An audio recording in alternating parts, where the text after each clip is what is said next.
जी का खालसा वाहेगुरु जी की फतेह।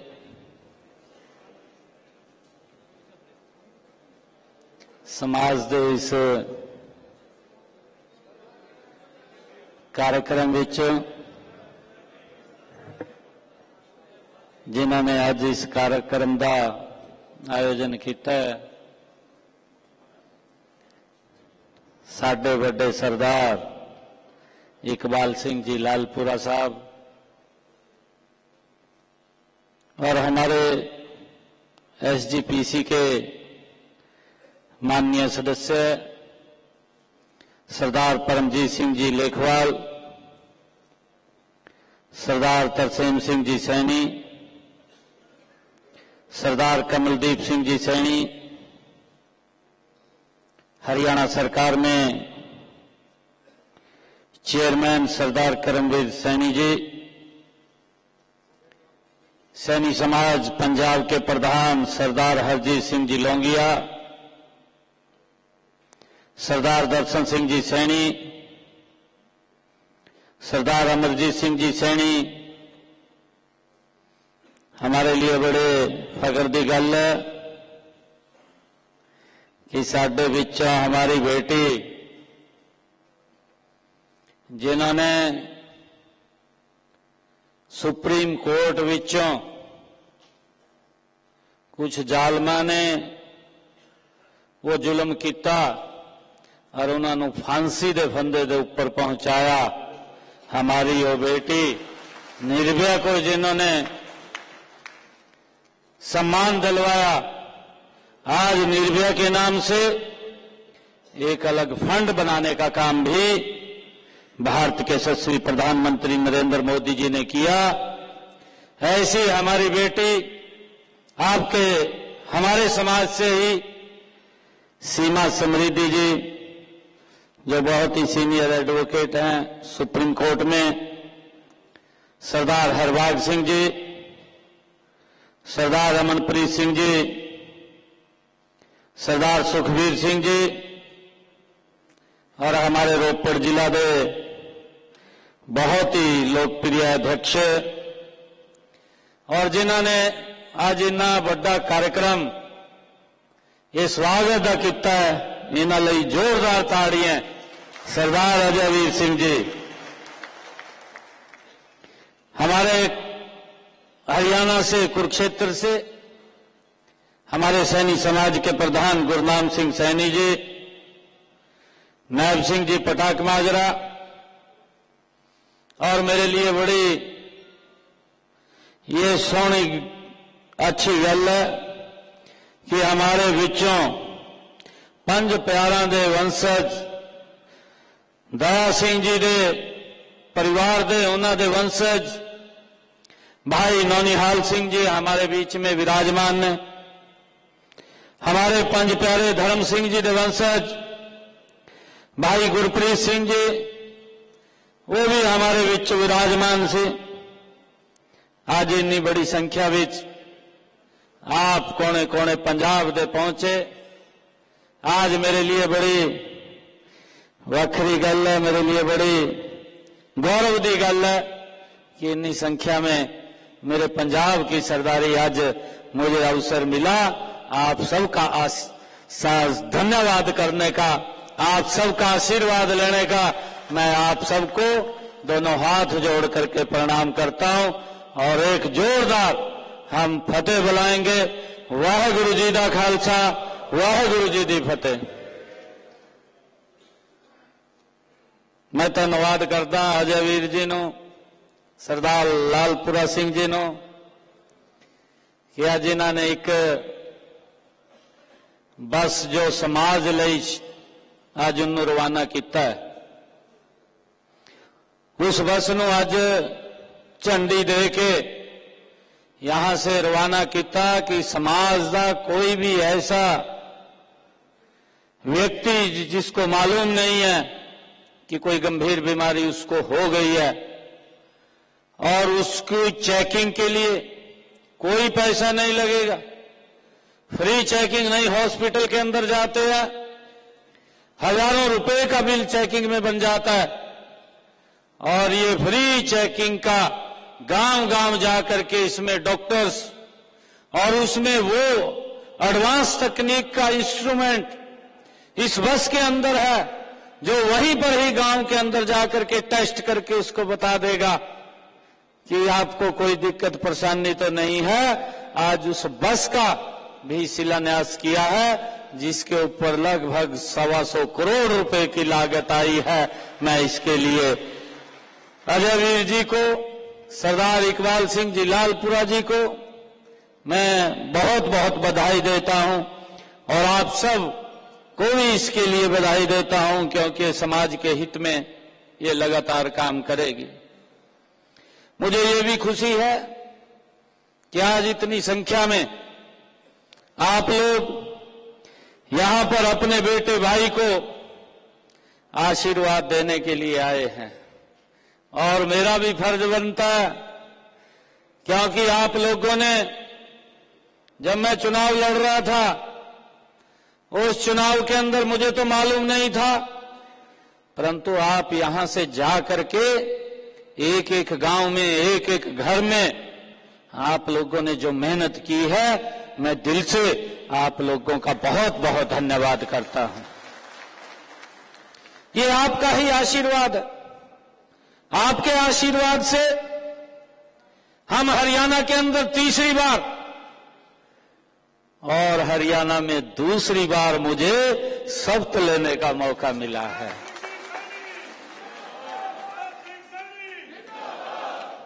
ये आप सबका ही आशीर्वाद है। हमारे प्रधान जी बैठे हैं। भाई एक बात बताऊं मैं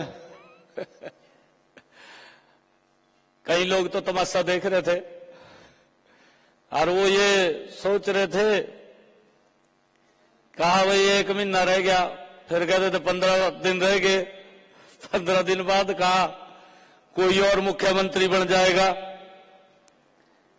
मैंने कहा कि उस परमपिता परमात्मा का आशीर्वाद है और अगली बार भी भारतीय जनता पार्टी की सरकार हरियाणा के अंदर बनेगी और मैं धन्यवाद देता हूं आप सबकी इतनी मेहनत, उस मेहनत के कारण भाइयों, आप सबके आशीर्वाद के कारण हम हरियाणा के अंदर भाइयों तीसरी बार सरकार के अंदर नॉन स्टॉप आए हैं। लोगों ने हमारे काम के ऊपर मोहर लगाई है, लोगों ने हमारे काम को एक्सेप्ट किया है और उसका परिणाम है कि हम तीसरी बार हरियाणा के अंदर सत्ता के अंदर आए हैं।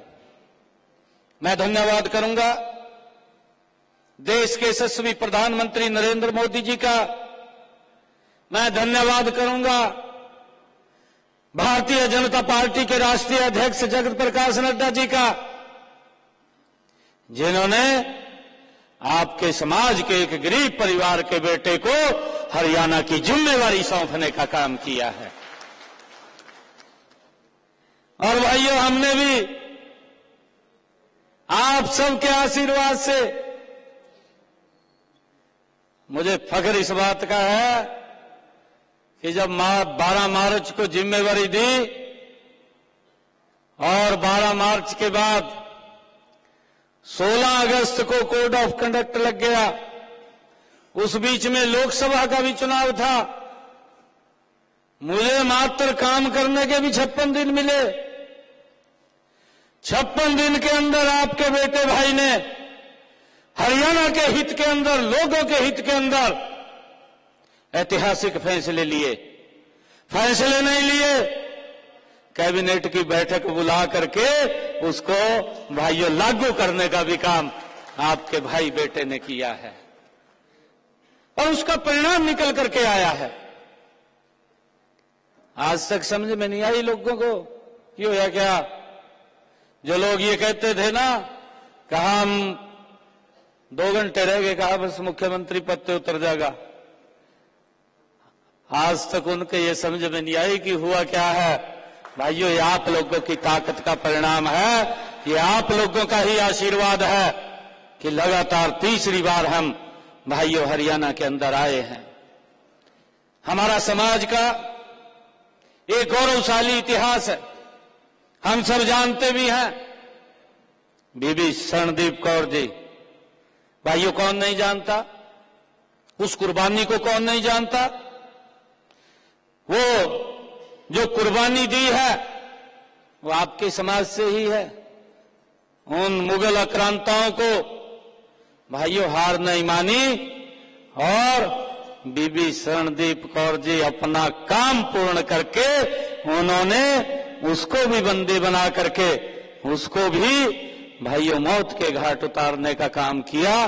परंतु एक कदम भी वो आपके समाज की ऐसी बेटी है, एक कदम भी पीछे नहीं हटाया और उन मुगल आक्रांताओं को जवाब देने का काम वो बीबी शरणदीप कौर ने किया है।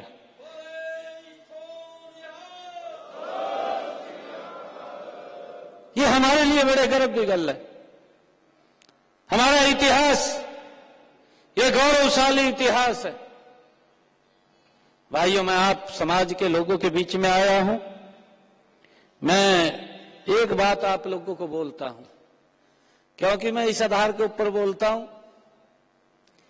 मैं नारायणगढ़ से चुनाव लड़ता था। जब मैं गांव के अंदर जाता था, बात करता था, लोगों से बोलता था, क्योंकि हिसाब किताब नहीं था हमारा, बीजेपी का तो हिसाब किताब ही नहीं था। बीजेपी नो कहीं और लोग जुड़े हुए थे। और जब मैं गांव में जाता था तो लोग मेरे को बोलते थे, कहा भाई छोरा तो ठीक है, कहा पर पार्टी का हिसाब किताब नहीं है। मैं उनको बोलता था, मखा यार हिसाब किताब नहीं है, क्या बात कह रहे आप। मखा अगर आप खड़े हो गए तो हिसाब किताब अपने आप बन जाएगा। ये हरियाणा के अंदर बन गया ना, दूसरी बार शपथ ली ना, हरियाणा प्रदेश के लोगों ने निर्णय कर दिया कि नहीं ये लड़का ठीक है और इसके नेतृत्व के अंदर हरियाणा में दूसरी बार तीसरी बार सरकार बनेगी और बनाने का काम वो हरियाणा के लोगों ने किया है। इसके पीछे समाज की एक बड़ी ताकत है। पूरा का पूरा समाज एकजुट होकर के खड़ा हो गया। और भाइयों, मैं आपको बताना चाहता हूं कि हमने वो फैसले भी लिए हैं। 12 मार्च को जब मैंने कहा, मैंने सबसे पहले फैसला लिया हरियाणा के अंदर। मैंने अपने कुरुक्षेत्र के अंदर बड़ा कार्यक्रम किया। मैंने कहा कि मैं लोगों के बीच में जाकर के बात करूंगा।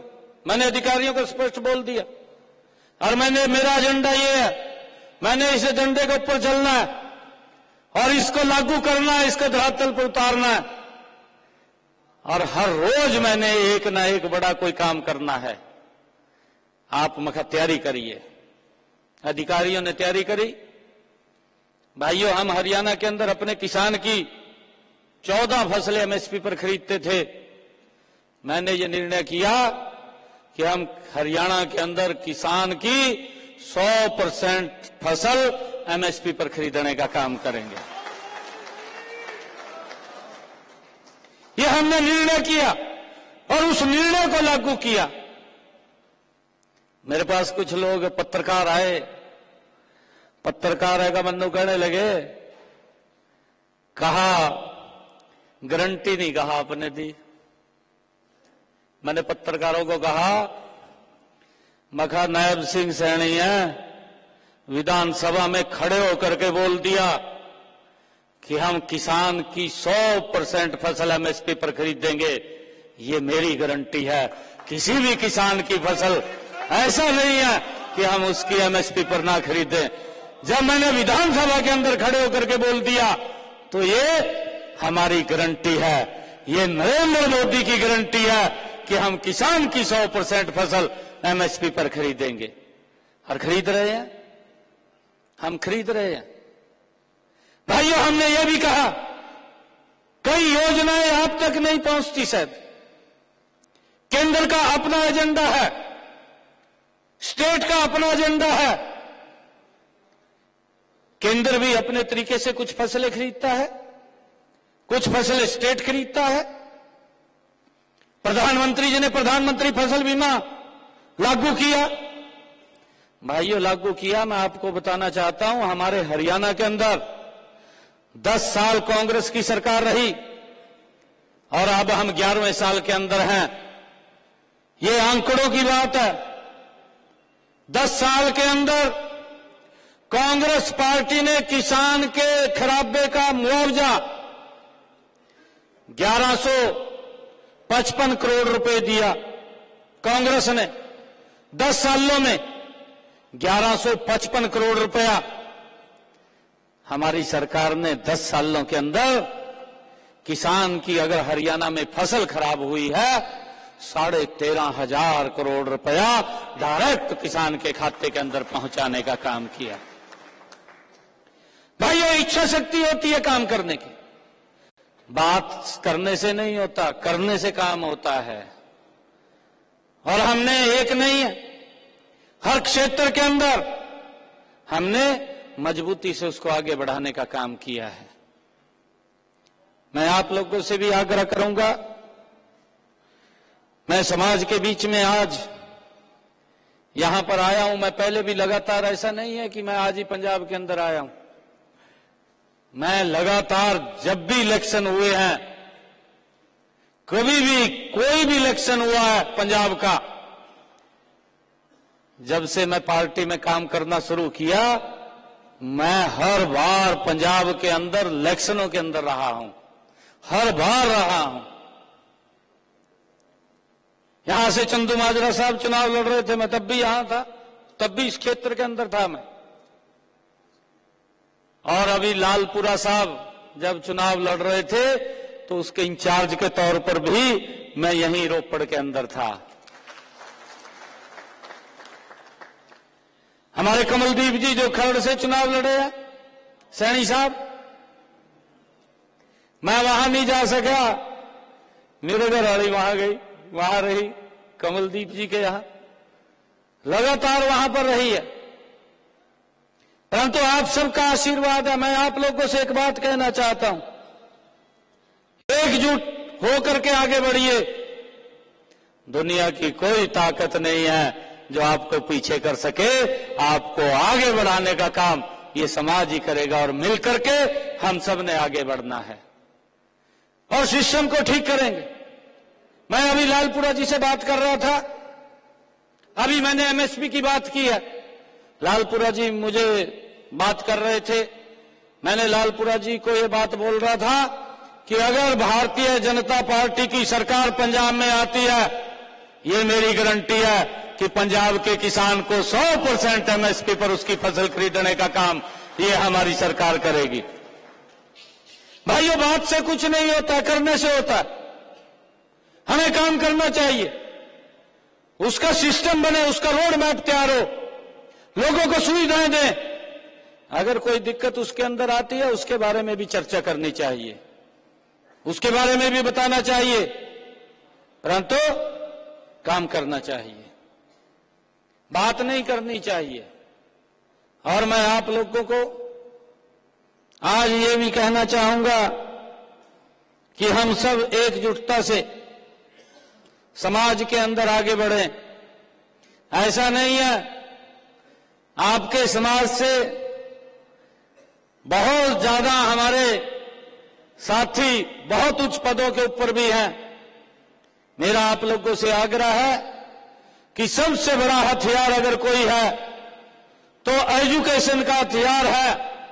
आपके ही समाज से महात्मा ज्योतिबा फुले, माता सावित्रीबाई फुले, जिनका चित्र भी लगा हुआ है, ये आपके ही समाज से हैं और जिन्होंने ये 1833 में महिलाओं के लिए, जब महिलाओं को एजुकेशन देना ही अपराध माना जाता था, उस समय के अंदर आपके समाज से ही एक महिला ने आगे आकर के समाज की उन बेड़ियों को तोड़ते हुए, जो भाइयों एक कुरीति थी, उस कुरीति को समाप्त करते हुए माता सावित्रीबाई फुले ने बेटियों के लिए एक स्कूल खोलने का काम अगर पहली बार किसी ने किया है तो माता सावित्रीबाई फुले ने किया है। ये उसी बेड़ियों को, उन कुप्रथाओं को समाप्त करने का काम ये आपके समाज ने किया। भाइयों, एकजुटता से आज बेटियां हमारी कम नहीं है। आज बेटी कितनी ऊंचाइयों के ऊपर है। और आदरणीय प्रधानमंत्री जी ने तो आगे बढ़कर के एक कदम बेटियों के लिए काम किया है। उन्होंने लोकसभा के अंदर नारी शक्ति वंदन बिल ला करके विधानसभा लोकसभा के अंदर बहनों को 33% आरक्षण देने का काम भी ये हमारी सरकार ने किया है। 2029 का जो चुनाव होगा उस चुनाव के अंदर ये 33% का आरक्षण ये लागू हो जाएगा और उनको अधिकार मिलेंगे ताकि वो भी इस देश के विकास के अंदर आगे बढ़ करके काम कर सकें। भाइयों, हमने और भी बहुत सारे ऐसे काम, चाहे वो केंद्र सरकार उसका लाभ देती है, यहां पर मैं पूछता हूं आयुष्मान कार्ड यहां पर लागू नहीं है। क्यों लागू नहीं है? 5 लाख रुपए का एक व्यक्ति को अधिकार क्यों अपना इलाज करा सके। अगर दुर्घटनावश कोई दिक्कत, कोई बीमारी आ जाती है, उस इलाज करवा सके, सरकार उसके साथ संबल बन करके खड़ी होगी। और मुझे खुशी है बताते हुए कि हमारे हरियाणा के अंदर ये लागू है और हमने पिछले 10 वर्षों में जो मेरे हरियाणा प्रदेश के लोगों ने आयुष्मान कार्ड के माध्यम से उसको कोई गंभीर बीमारी हुई है, उसने अपना इलाज कराया है, तो हमने 2,500 करोड़ रुपया उनके इलाज के ऊपर हमारी हरियाणा सरकार ने खर्च किया है। भाइयों, ये लाभ व्यक्ति तक पहुंचाने का काम हमने किया है। और मैं आप लोगों को ये भी कहना चाहता हूं कि जब इस प्रकार का सिस्टम, इस प्रकार की योजनाएं चलती हैं, ये समाज के हित में चलती हैं। और हमने ये भी हरियाणा के अंदर निर्णय किया, क्योंकि हमारे हरियाणा के अंदर ओबीसी समाज को 6 लाख रुपए तक का अधिकार था। उसकी आय क्रीमिलेयर की व्यवस्था उसकी 6 लाख रुपए की थी, परंतु हमने आकर के उसके अंदर भी बदलाव करते हुए केंद्र के पैटर्न के ऊपर करने का काम किया। उसको 6 से 8 लाख रुपए करने का काम ये हमारी सरकार ने ही किया है। भाइयों, लोगों के हित के अंदर क्या क्या कदम उठाने हैं, लोगों को कैसे सुविधाएं पहुंचानी है, निरंतर सरकार का दायित्व है कि उनको आगे बढ़ाने का काम करें। आज मुझे ये खुशी है कि आज आप लोगों के बीच में मुझे आने का मौका मिला है और मैं आप लोगों को एक बात ये कहना चाहूंगा, क्योंकि समाज की सरदारी बैठी है। आपका बेटा भाई चंडीगढ़ के अंदर है। मेरे से अगर कोई भी काम किसी व्यक्ति को पड़े, निसंकोच आकर के मेरे को मिल लीजिए, मैं आपकी हेल्प करने के लिए 24 घंटे तैयार हूं। आपको कोई समस्या, दिक्कत नहीं आने देंगे। कभी भी आकर के आप मिल सकते हैं। आप लोगों से यही आग्रह है कि हम एकजुट होकर के, एकजुटता से भाइयों, पंजाब के अंदर भी समाज को मजबूत करने का काम करें, समाज को भी सशक्त करने का काम करें। चाहे एजुकेशन की बात है, चाहे नौकरी की बात है। अगर नौकरी की मैं आपको बताऊं, कुछ लोगों ने, जब मैं 12 मार्च को शपथ लिया था, मैंने घोषणा की थी। मैंने ये कहा था कि मैं 50 लाख नौकरी हरियाणा, 50,000 नौकरी हरियाणा के अंदर युवाओं को बिना पर्ची, बिना खर्ची के दूंगा। परंतु कोड ऑफ कंडक्ट वो पहले लग गया, लगभग 25-30 दिन, 1 महीना पहले कोड ऑफ कंडक्ट लग गया। मैंने 15,000 युवाओं को नौकरी दे दी थी। कुछ के रिजल्ट तैयार थे, परंतु रिजल्ट मैं जब निकालने लगा तो हमारे कांग्रेस के साथी वो हाई कोर्ट चले गए, चीफ इलेक्शन कमीशन पे चले गए और जाकर के एक एप्लीकेशन दे दी। कहने लगे कि कोड ऑफ कंडक्ट लग रहा है और हरियाणा सरकार नौकरी का रिजल्ट निकाल रही है, उसको रोका जाए। और चीफ इलेक्शन कमीशन ने एक लेटर जारी कर दिया कि रिजल्ट जब तक कोड ऑफ कंडक्ट है तब तक कोई रिजल्ट नहीं निकलेगा। हरियाणा के युवा मेरे पास आए, वो कहने लगे कि रिजल्ट निकाल दो। उनको खतरा यह था भी कहीं सरकार बदल गई तो हमें नौकरी नहीं मिलेगी। मैंने उनको आश्वस्त किया मैंने हरियाणा के युवाओं को कहा कि मैं शब्द बाद में लूंगा, पहले आप लोगों को ज्वाइनिंग लेटर दूंगा।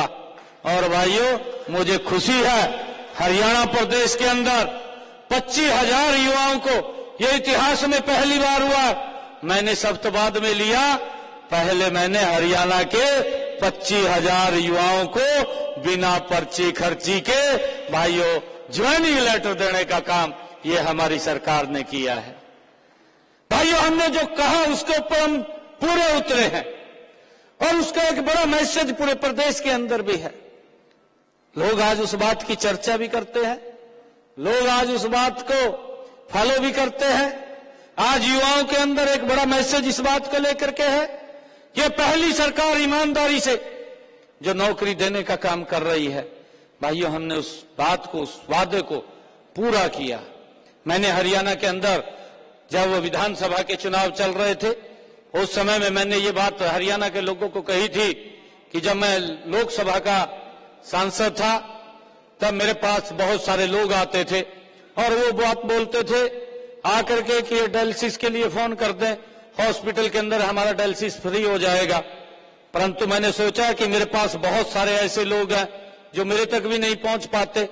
मैंने हरियाणा के लोगों को एक बात कही थी कि 8 तारीख को जिस दिन शपथ लूंगा, शपथ के बाद हरियाणा के जितने भी सरकारी हॉस्पिटल हैं या मेडिकल कॉलेज हैं या हमारे हरियाणा के अंदर जो भी पीजीआई है जहां पर डायलिसिस होता है, वो हरियाणा के लोगों को फ्री मिलना शुरू हो जाएगा। और 8 तारीख के बाद वो मिलना शुरू हो गया है। भाइयों, किसी का कोई 5 पैसा नहीं लगता। ये लगातार हमारी सरकार एक से बढ़कर के एक काम हमने किया है। आदरणीय प्रधानमंत्री जी ने अनाउंसमेंट किया कि जो हमारे बुजुर्ग 70 साल से ऊपर के होंगे उनके परिवार को चिंता नहीं है, अगर कोई बीमारी, कोई दिक्कत आ जाती है, उसका इलाज का खर्चा वो हमारी सरकार करेगी। भाइयों, हमने हरियाणा के अंदर उसको लागू कर दिया है और आज किसी भी बुजुर्ग को, कोई भी बुजुर्ग है, अगर कोई बीमारी या कोई दिक्कत आ जाती है, उसका सारा का सारा इलाज वो हरियाणा सरकार और केंद्र सरकार करती है। उस परिवार का कोई 5 पैसा नहीं लगता। भाइयों, हमने एक से बढ़कर के एक काम किया है, बहुत सारे काम किए हैं। किसान हित के अंदर भी काम किए हैं। चाहे हमने भाइयों उसकी फसल की खरीदने की बात हो, हमने किसान के डायरेक्ट ई मंडी से उसकी फसल को खरीदा है।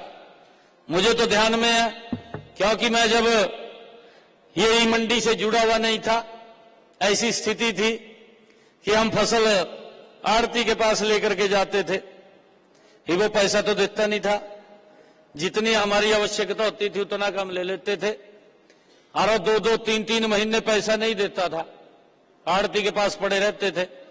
और हम उसके पास जब भी हमें खर्चे की आवश्यकता होती थी तो उससे ले आते थे, लेके अपना काम चला लेते थे। परंतु जब हिसाब करने जाते थे आड़ती के पास, आड़ती ये बोलता था कि आपके पास तो इतने ज्यादा चले गए। इस प्रकार की स्थिति थी, किसान के पास पैसा नहीं रहता था। परंतु हमने ही मंडी से उसको जोड़ा। भाइयों, डीबीटी के माध्यम से किसान ने अगर मंडी के अंदर अपनी फसल को गिरा है हरियाणा के अंदर, मुझे खुशी है आज आप लोगों को बताते हुए 12 लाख ऐसे किसान हैं जो मंडी के अंदर जब उनका जे फार्म कट गया तो जे फार्म कटते ही उसके खाते के अंदर डायरेक्ट पैसा पहुंचाने की व्यवस्था ये हमारी सरकार कर रही है। भाइयों, हमने 12 लाख किसानों के खाते के अंदर अब तक 1,25,000 करोड़ रुपया वो किसान की फसल का उसके खाते के अंदर पहुंचाने का काम किया है। और हमने ये भी व्यवस्था की है हरियाणा के अंदर कि अगर किसान की फसल का पैसा 72 घंटे से ज्यादा समय लगता है तो विद ब्याज उसको खाते के अंदर पहुंचाने का काम ये हमारी सरकार करेगी। भाइयों, 78 करोड़ रुपया हमने किसान को ब्याज के रूप में देने का काम किया। अगर किसी कारणवश उसकी 4 दिन 5 दिन पेमेंट रुकी है तो उसका विद ब्याज देने का काम हमारी सरकार ने किया है। भाइयों, मैंने ये भी निर्णय किया था, अभी पिछले इसी सीजन की बात है, इसी सीजन में हमारे बरसात कम हुई है, क्योंकि बरसात का सीजन शुरू में कम था और बरसात कम होने के कारण हमारे किसान के खर्चे ज्यादा हुए। खर्चे ज्यादा हुए तो हमने उसका निर्णय किया, मैंने बैठ करके कैबिनेट के अंदर निर्णय किया कि किसान को बोनस के रूप में 2000 रुपए प्रति एकड़ भाइयों पहुंचाने का काम ये हमारी सरकार ने किया। 1000 करोड़ रुपया डायरेक्ट किसान के खाते के अंदर पहुंचाने का काम ये हमारी सरकार ने किया है। भाइयों, किसान को मजबूत करना, किसान को सशक्त करना, ये लगातार हमारी ये डबल इंजन की सरकार का ध्येय है। मैं आप लोगों से ये आग्रह भी करूंगा कि आप समाज को मजबूत करिए। मैं आप सबका धन्यवाद भी करता हूं कि इतनी भारी संख्या के अंदर आप आए हैं। आप कभी भी हमारे हरियाणा के अंदर आएंगे या चंडीगढ़ आएंगे, कभी भी आप आइए, आप लोगों का हम स्वागत करेंगे। कोई भी किसी प्रकार का बात हो, काम हो, आप आकर के मिलिए, हम उसको पूर्ण करने का काम करेंगे। आप सबका मैं आज इतनी भारी संख्या के अंदर आप लोग आए हैं, आप सबका मैं दिल से बहुत बहुत धन्यवाद करता हूं।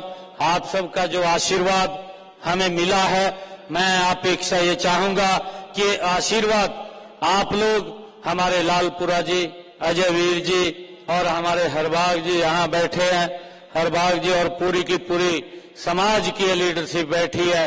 मैं आप लोगों से अपील करूंगा कि हम सब उनको मजबूत करने का काम करें ताकि समाज और मजबूती से आगे बढ़ सके, ऐसी अपेक्षा आप लोगों से है। और हम सब अपने पूर्वजों से ये भी प्रेरणा लेकर के कि अपने बच्चों को अच्छी शिक्षा दें ताकि वो भी कहीं न कहीं अच्छे स्थान के ऊपर जाएं, उससे भी समाज का गौरव और गर्व वो होता है। मुझे ये भी खुशी है कि पिछले दिनों हमारे हरियाणा के अंदर, अभी 2 साल हो पहले की बात है, हरियाणा के अंदर एक समय में आपके समाज से 6 जज एक समय के अंदर सिलेक्ट हुए। 6 जज लगे एक समय के अंदर। भाइयों, ये समाज के लिए बड़े गर्व की बात होती है, जो लंबे समय तक जो सेवाएं देने का काम करेंगे।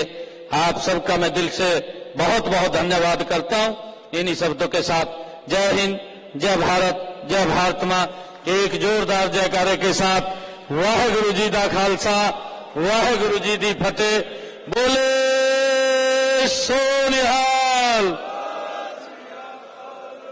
बहुत ही सत्कारयोग सरदार नायब सिंह जी सैनी, सीएम हरियाणा, वो इस प्रोग्राम के विशेष तौर पर हाजिर होए ने और उनके नाल लालपुरा जी ते होर बहुत सारिया महान शख्सियतां, जे मैं नामां दे चक्कर च पैण लगा तो काफी समा जरूर लग सकता है।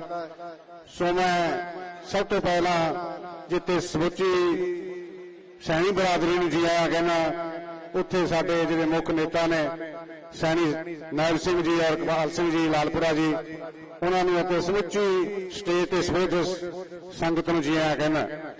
सो अज दे इस सम्मेलन दे विच तुसीं बहुत वड्डी गिनती च हाजिरी भर रहे हो। सो नायब सिंह जी नूं माण प्राप्त होया कि दूसरी बार हरियाणा के सीएम बने ने और इस दे नाल साडी सैनी बरादरी का जिहड़ा नाम वो भी रोशन होंदा। जिवें स्टेट सकत्तर ने बहुत विस्तार दे विच तुहाडे नाल गल्लां साझीआं कीतियां ने, सैनी समाज का जो इस समाज नूं देन है उहदे बारे भी विशेष तौर पर गल्लां तुहाडे नाल कीतियां। को सीएम साहब ने और होर साडे मुख्य बुलारियां ने अपना समा लेना, सो मैं ज्यादा समा ना लवां, इसलिए मैं फिर दोबारे इन्हां नूं जी आया कहना और समुची संगत का बहुत बहुत धन्यवाद करदा। वाहिगुरू जी का खालसा, वाहिगुरू जी की फतेह। बहुत बहुत धन्यवाद जी। जथेदार साहब ने समय की नजाकत में देखते बहुत चंद लफ्जों के विच ही मुख्यमंत्री साहब का स्वागत भी करता, लालपुरा साहब का स्वागत करता तो तुहाडे कोले हाजिरी भी लवा ली। मेरी एक बारी फिर तुहाडे चरणों च बेनती है, जिन्ने भी खड़े हैं तो जिन्ने भी बाहर ने साडे बरादरी, कृपा करके स्टेज के सज्जे हाथ कुर्सियां खाली ने, जिन्नियां हस्तियां खड़ियां ने, आपां बहुत लंबे समय तो अपने महबूब नेता नूं उडीक रहे सी, वो आके साडे विचकार बैठे आ। ਮੇਰੀ ਬੇਨਤੀ ਹੈ ਅਸੀਂ ਆ ਜਾਓ ਆਪਾਂ ਕੁਰਸੀਆਂ ਲੈ ਲਈਏ। ਪ੍ਰਬੰਧਕ ਵੀਰਾਂ ਨੂੰ ਮੇਰੀ ਬੇਨਤੀ ਹੈ, ਅਰਜੀਤ ਸੈਣੀ ਨੂੰ, ਓਂਕਾਰ ਵੀਰੇ ਨੂੰ, ਨਿਆਣੇ ਨੂੰ, ਅਮਨਪ੍ਰੀਤ ਕਾਪੜਵਾਲ ਨੂੰ, ਸਾਰਿਆਂ ਨੂੰ ਬੇਨਤੀ ਹੈ ਵੀਰੇ ਕੁਰਸੀਆਂ ਲੈ ਲਓ। ਲਾਲਪੁਰਾ ਸਾਹਿਬ ਅਜੇ ਵੀਰ ਆਪ ਬੇਨਤੀ ਕਰ ਰਿਹਾ, ਮੇਰਾ ਵੀਰ ਬੇਨਤੀ ਹੈ ਕੁਰਸੀਆਂ ਲੈ ਲਓ ਜੀ। ਜਿੰਨੇ ਵੀ ਬਾਹਰ ਨੇ ਆਪਾਂ ਨੂੰ ਬਾਹਰ ਖੜੇ ਹੋਣ ਦਾ ਕੋਈ ਫਾਇਦਾ ਨਹੀਂ। ਮੁੱਖ ਮੰਤਰੀ ਸਾਹਿਬ ਸਾਡੇ ਕੋਲ ਅੰਦਰ ਆ ਕੇ ਬੈਠ ਗਏ, ਆਓ ਆਪਾਂ ਬੈਠੀਏ। ਮੇਰੀ ਬੇਨਤੀ ਹੈ ਵੀਰਾਂ ਨੂੰ, ਇੱਧਰ ਸੱਜੇ ਪਾਸੇ ਖੜੇ ਨੇ, ਆਪਾਂ ਮੁੱਖ ਮੰਤਰੀ ਸਾਹਿਬ ਨਾਲ ਮਿਲਾਂਗੇ ਜੀ, ਬਾਅਦ ਚ ਆਪਾਂ ਬੈਠ ਜਾਈਏ ਪਲੀਜ਼, ਮੇਰੀ ਬੇਨਤੀ ਹੈ ਜੀ। ਮੈਂ ਉਚੇਚੇ ਤੌਰ ਤੇ ਧੰਨਵਾਦ ਕਰਦਾ ਸੀਮਾ ਸਮ੍ਰਿੱਧੀ ਐਡਵੋਕੇਟ ਜੀ, ਮੈਨੂੰ ਲੱਗਦਾ ਸਾਡੇ ਵਿਚਕਾਰ ਪਹੁੰਚ ਗਏ, ਜੇ ਪਹੁੰਚ ਕੇ ਖੜੇ ਹੋ ਕੇ ਹਾਜ਼ਰੀ ਲਾ ਦੇਣ ਆਪਣੀ। ਸੀਮਾ ਸਮ੍ਰਿੱਧੀ ਜੀ ਜਿੱਥੇ ਸਾਡੇ ਵਿਚਕਾਰ ਪਹੁੰਚੇ ਹੈ ਤਾਂ ਆਪਣੀ ਹਾਜ਼ਰੀ ਲਾ ਦੇਣ। ਮੈਂ ਨਾਲ ਹੀ ਹੁਣ ਬੇਨਤੀ ਕਰਾਂਗਾ ਕੌਮ ਦੇ ਬਰਾਦਰੀ ਦੇ ਸੀਨੀਅਰ ਆਗੂ ਦਰਸ਼ਨ ਸਿੰਘ ਜੀ ਸੈਣੀ ਸਾਹਿਬ ਉਹ ਸਟੇਜ ਤੇ ਆਉਣ ਅਤੇ ਆਪਣੇ ਵਡਮੁੱਲੇ ਵਿਚਾਰਾਂ ਦੇ ਨਾਲ ਬਰਾਦਰੀ ਨਾਲ ਵਿਚਾਰ ਚਰਚਾ ਕਰਨ ਅਤੇ ਬਰਾਦਰੀ ਨੂੰ ਇਹ ਦੱਸਣ, ਸੇਧ ਦੇਣ ਕਿ ਕਿਸ ਤਰ੍ਹਾਂ ਅਸੀਂ ਯੂਨਾਈਟਿਡ ਹੋ ਸਕਦੇ ਹਾਂ। ਵੱਡੇ ਕਾਫਲੇ ਦੇ ਨਾਲ ਮੈਂ ਤੁਹਾਨੂੰ ਦੱਸਣਾ ਚਾਹੁੰਦਾ, ਦਰਸ਼ਨ ਸੈਣੀ ਜੀ ਜਿਹੜੇ ਹੈ ਉਹ ਹਿਮਾਚਲ ਤੋਂ ਉਹਨਾਂ ਨੇ ਇੱਥੇ ਜੁਆਇਨ ਕੀਤਾ ਸੈਣੀ ਸੰਮੇਲਨ ਦੇ ਵਿੱਚ, ਦਿਨ ਰਾਤ ਇੱਕ ਕੀਤੀ। ਤੇ ਮੈਂ ਬੇਨਤੀ ਕਰਾਂਗਾ ਦਰਸ਼ਨ ਸਿੰਘ ਜੀ ਸੈਣੀ ਨੂੰ ਜਲਦੀ ਤੋਂ ਜਲਦੀ ਸਟੇਜ ਤੇ ਆਉਣ ਅਤੇ ਆਪਣੇ ਵਡਮੁੱਲੇ ਵਿਚਾਰ ਬਰਾਦਰੀ ਦੇ ਨਾਲ ਰੱਖਣ। ਦਰਸ਼ਨ ਸਿੰਘ ਜੀ ਸੈਣੀ ਸਾਹਿਬ।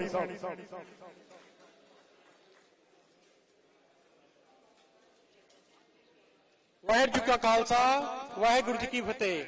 ਸੈਣੀ ਸਮਾਜ, ਸੈਣੀ ਸਮਾਜ, ਸੈਣੀ ਸਮਾਜ।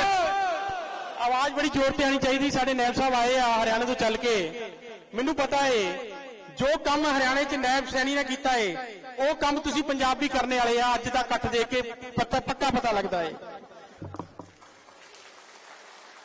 ਤੇ ਅੱਜ ਦਾ ਜਿਹੜਾ ਇਹ ਸੈਣੀ ਸੰਮੇਲਨ ਰੱਖਿਆ ਗਿਆ ਹੈ, ਅੱਜ ਸਾਡਾ ਮੇਨ ਜਿਹੜਾ ਮੋਟੋ ਹੈ, ਹਰਿਆਣਾ ਸਾਡੀ ਪੜੋਸੀ ਸਟੇਟ ਦੇ ਵਿੱਚ ਸਰਕਾਰ ਬਣੀ ਹੈ ਤੇ ਉਹਦੇ ਜਿਹੜੇ ਮੁਖੀਆ ਹੈ, ਜਿਹੜੇ ਮੁੱਖ ਮੰਤਰੀ ਬਣੇ ਮਾਨनीय ਨਾਇਬ ਸਿੰਘ ਸੈਣੀ ਜੀ, ਤੇ ਸਾਡੇ ਨਾਲ ਅਲਪਸੰਖਿਅਕ ਵਰਗ ਦੇ ਚੇਅਰਮੈਨ ਔਰ ਸੰਸਦੀय ਬੋਰਡ ਦੇ ਬੀਜੇਪੀ ਦੇ ਮੈਂਬਰ ਇਕਬਾਲ ਸਿੰਘ ਲਾਲਪੁਰਾ ਜੀ ਔਰ ਅਜੇ ਵੀਰ ਸਿੰਘ ਲਾਲਪੁਰਾ ਜੀ, ਜ਼ਿਲ੍ਹਾ ਅਧਿਕਸ਼ ਰੋਪੜ, ਤੇ ਜਿੰਨਾ ਵੀ सम्मानित मंच, क्योंकि मैं ज्यादा नहीं बोलूंगा, ज्यादा टाइम नहीं लेना, ਤੇ ਜਿੰਨੇ ਵੀ ਸਾਡੇ ਸੈਣੀ ਸਮਾਜ ਦੇ ਆਗੂ ਤੇ ਨੌਜਵਾਨ ਸਾਥੀ ਬਜ਼ੁਰਗੋ ਤੇ ਸਾਡੀਆਂ ਭੈਣਾਂ ਤੇ ਭਾਈ, ਤੇ ਮੈਂ ਸਾਰਿਆਂ ਨੂੰ ਇਹੀ ਉਮੀਦ ਦੇ ਨਾਲ ਸੰਬੋਧਿਤ ਕਰਦਾ ਹੈ ਕਿ ਜਿਸ ਤਰ੍ਹਾਂ ਹਰਿਆਣਾ ਦੇ ਵਿੱਚ ਸੈਣੀ ਸਮਾਜ ਨਾਲ ਜੋ ਕ੍ਰਿਸ਼ਮਾ ਕਰਕੇ ਦੱਸਿਆ ਹੈ ਉਹ ਕ੍ਰਿਸ਼ਮਾ ਅਗਲੀ ਵਾਰ ਅਸੀਂ ਪੰਜਾਬ 'ਚ ਹੀ ਕਰੀਏ।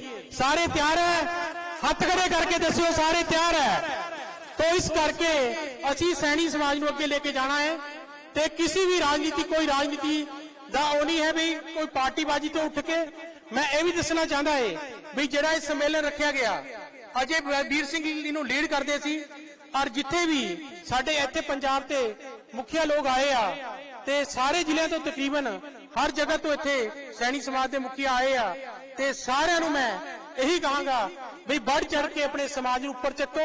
अपने समाज का जिहड़ा मान सम्मान है अपना बदना चाहिए है। ते साडे इत्थे च हिमाचल तो भी कहते हिमाचल च साडा सैनी समाज बहुत घट संख्या च है ते कांगड़ा तो, मंडी तो, शिमले तो और पौंटा साहब तो, उन्ने तो, नालागढ़ तो, बद्दी तो जिन्ने चल के आए आ, मैं उनका भी इत्थे आण के स्वागत करता है, अभिनंदन करता है। मैं फिर नायब सैनी जी का इत्थे रोपड़ च आण ते सैनी समाज के इस सम्मेलन च आण ते मैं स्वागत करता ते अभिनंदन करता है। जय हिंद, जय भारत। बहुत बहुत धन्यवाद श्री दर्शन सिंह जी सैनी साहब जिन्होंने कि समय की नजाकत नूं समझदा, इन्होंने भी बड़े संखेप दे विच जिहड़ा वो सीएम साहब दा जिहड़ा कि वेलकम भी कर दिता, निੱਘੀ जी आए भी कह दी ते आप सारिਆਂ ਨੂੰ ਇਹ भी दस दिता कि किवें सैनी समाज नूं एकमुठ होण दी जरूरत है। हुण मैं बेनती करांगा सत्कारयोग सरदार हरजीत सिंह जी लौंगिया साहब जिहड़े कि प्रधान ने सैनी महासभा पंजाब दे, वो भी मंच ते आउण क्योंकि ये जिहड़ा सैनी सम्मेलन कराउण दा जिहड़ा बूटा है ਇਹ ਲੌਂਗੀਆ ਸਾਹਿਬ ਦੀ ਬਦੌਲਤ ਹੈ। ਮੈਂ ਬੇਨਤੀ ਕਰਾਂਗਾ ਸਰਦਾਰ ਹਰਜੀਤ ਸਿੰਘ ਜੀ ਲੌਂਗੀਆ ਉਹ ਸਟੇਜ ਤੇ ਆਉਣ ਤੇ ਚੰਦ ਮਿੰਟਾਂ ਦੇ ਵਿੱਚ ਸੀਐਮ ਸਾਹਿਬ ਦਾ ਜਿਹੜਾ ਸਵਾਗਤ ਵੀ ਕਰਨ ਅਤੇ ਬਰਾਦਰੀ ਨੂੰ ਆਪਣੇ ਵਿਚਾਰ ਵੀ ਦੱਸਣ। ਸਰਦਾਰ ਹਰਜੀਤ ਸਿੰਘ ਜੀ ਲੌਂਗੀਆ। जानो जोत न पूछो जाता, आगे जात नहीं। समाजिक बराबरी के लिए तुरे काफले दे विच अज बहुत ही बड़बूला दिन है। जदों आपां उस महान व्यंगना अमर शहीद बीबी शरण कौर जी ਦੀ ਲਸਾਨੀ ਕੁਰਬਾਨੀ ਨੂੰ ਯਾਦ ਕਰ ਰਹੇ ਹਨ, ਜਿਨ੍ਹਾਂ ਨੇ ਵੱਡੇ ਸਾਹਿਬਜ਼ਾਦੇ ਤੇ ਜਿੰਨੇ ਵੀ ਸ੍ਰੀ ਚਮਕੌਰ ਸਾਹਿਬ ਜੰਗ ਦੇ ਸ਼ਹੀਦ ਹੋਏ ਹਨ ਉਹਨਾਂ ਦਾ ਸੰਸਕਾਰ ਕੀਤਾ। ਆਪਾਂ ਯਾਦ ਕਰ ਰਹੇ ਹਨ ਸ਼ਹੀਦ ਭਾਈ ਜਮਾਲਾ ਸਿੰਘ ਨਨੂਆ ਜੀ ਨੂੰ, ਸ਼ਹੀਦ ਭਾਈ ਗੁਰਸਾ ਸਿੰਘ ਗੁਹਣੀਆ ਜੀ ਨੂੰ ਇਹ ਸਿਜਦਾ ਨਮਨ ਕਰਦੇ ਹੋਏ ਅੱਜ ਦੀ ਇਸ सैनी महासम्मेलन के मुख्य मेहमान श्री नैब सिंह सैनी जी, बहुत ही सत्कारयोग सरदार इकबाल सिंह जी लालपुरा साहब और तमाम महान शख्सियत अज मंच ते इकट्ठियां हन। एक झंडे हेठ पंजाब दिया समूह सैनी सभावां। आओ सब तो पहला गुरफतेह दी सांझ बुलाइए। फतेह। वाहिगुरु जी का खालसा, वाहिगुरु जी की फतेह। आवाज कम है।